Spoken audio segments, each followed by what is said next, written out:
অর্থের বিনিময়ে বিভিন্ন ইউনিট কমিটি গঠন করার প্রতিবাদে শরীয়তপুরে বিক্ষোভ মিছিল ও সমাবেশ।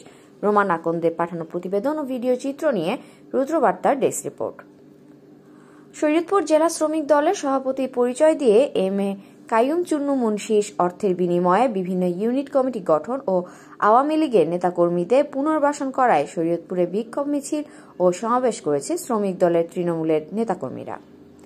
বৃহস্পতিবার ২৬শে ডিসেম্বর বিকালে শরীয়তপুর জেলা শহরের হাসপাতালের সামনে শ্রমিক দল নেতা মাহমুদুল হক মামুন ও দীপু মোল্লার নেতৃত্বে বিক্ষোভ মিছিল বের করা হয়।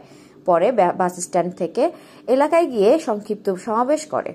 সমাবেশে বক্তব্য রাখেন শ্রমিক দল নেতা মাহমুদুল হক মামুন, দীপু মোল্লা, শুকুর মাতবর, মজনু শিকদার, জাহাঙ্গীর মাতবর, মহসিন সর্দার, জিল্লু ব্যাপারী, কে এম বাবু, আমির মাতবর, জব্বর মাতবর প্রমুখ। এতে শ্রমিক দলের বিপুল সংখ্যক নেতাকর্মী অংশগ্রহণ করেন। এ সময় শ্রমিক নেতা মাহমুদুল হক মামুন ও দীপু মোল্লা বলেন, দীর্ঘদিন যাবৎ শরীয়তপুর জেলা শ্রমিক দলের কমিটি নাই, তবে শরীয়তপুর জেলা শ্রমিক দলের সভাপতি পরিচয় দিয়ে এম এ কাইয়ুম চুন্নু মুন্সি অর্থের বিনিময়ে বিভিন্ন ইউনিট কমিটি গঠন ও আওয়ামী লীগের নেতাকর্মীদের পুনর্বাসন করেছেন।